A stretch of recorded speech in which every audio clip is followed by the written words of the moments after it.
Vazhdoj kjo kulturë sërish mosbesimi ndaj po flas burimeve njerëzore. Vazhdojmë njerëzit të trajtohen në një mënyrë që nuk besoj se e bën askush, nuk po flas vetëm në rajon, po në Evropë këtë gjë që bëjmë ne me institucione. Dhe nuk kemi nxënë mend asnjëherë. Pra, institucionet dhe kapitalin njerëzor ne nuk e vlerësojmë, zero vlerësim. Dhe të vish tani dhe ndorohet drejtori i policisë, është e njëjta forcë politike, i njëjti pushtet, prej 13 vitesh. Dhe flitet akoma, jo, s'ka rëndësi, po them, se nuk po ndryshon as pushteti që të thoshim se jemi mësuar, ku ndryshon pushteti do ndryshojnë rojet, pastruesit, shoferët do ndryshojnë gjithë. Tani dhe ku ndryshojnë, sepse kuptohet, tani ka zënë vend ajo dhe kur ndodhin ndryshime ndodhin vetëm brenda kësaj force që është. Dhe të vazhdojmë prapë me këtë mënyrë të trajtimit të njerëzve. Pra kjo do të thotë që ka një mosbesim të madh njerë midis vetit, pra midis kuadrove të policisë, shtetit dhe të forcave të sigurisë. Mjafton një fakt, Evarist, që në 13 vjet janë ndruar një 6-7, nuk e di, drejtor të përgjithshëm të policisë. Edhe ministra shumë. Po dhe ministra, por fakti është ky.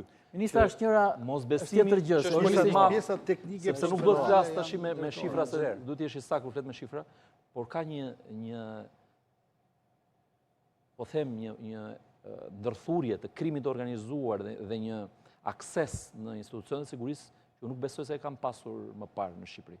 Ndoshta nuk e di, as në 97-ën, por kanë akses sot me burimet që kanë të blenë informacion kudo. Dhe mosbesimi midis vetë njerëzve njëherë është i madh. Dhe të gjesh njerëzit e duhur sot për të marrë përsipër të bëjnë një punë shumë e vështirë, gjykoj unë, në Shqipëri.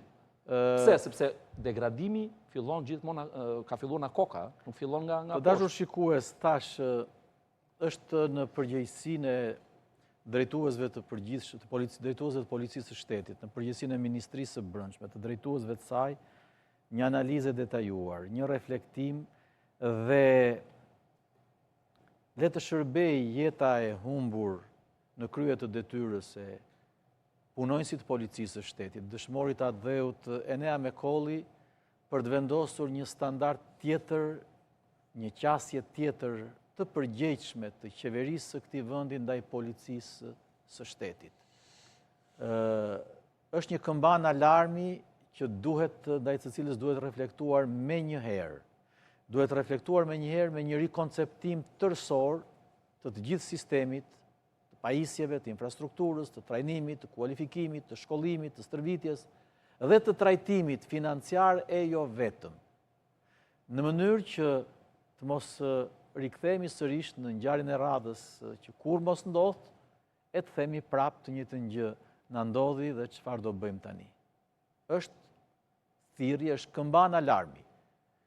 Qeveria e ka përgjegjësi të reflektojë dhe ta bëj policinë jo thjesht një institucion të paradës, por institucionin autoritar të ligjit edhe për shkak të autoritetit profesional dhe trajtimit financiar që i jepet çdo punonjësi të policisë në detyrë nga drejtori i përgjithshëm deri tek niveli më i ulët. Mbarojmë pjesën e parë të emisionit me këtë thirrje dhe me këtë mesazh krejt njerëzor dhe